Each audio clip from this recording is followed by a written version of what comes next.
કાનાવાળો મૂળાક્ષર આવડી ગયા. હવે હું કાનાવાળા બોલીશ. લખા દે બેટા ના. એક હાથ અહીંયા રાખ બેટી. ના લખો ના.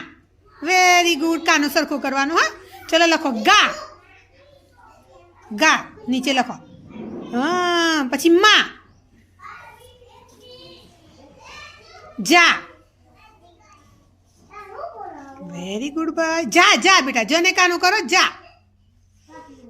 જ પાડો સીધો. હા દા. હવે આપણે શબ્દો બનાવીશું. અને નીચે દાદ દા લખો તો બેટી. દાદ દા. દા દા. બીજો દા પાડો જોડે. અહીંયા જોડે જ પાડવાનું તો દાદા વંચાશે. લખો બીજો દા પાડો જોડે. અહીંયા જોડે પાડવાનું બેટા. હા દાને કાનો તો શું થયું ભાઈ? આ દાદ દાદ વાંચો તો. હવે લખો મામા. હવે આપણે શબ્દો લખીશું. મા વેરી ગુડ.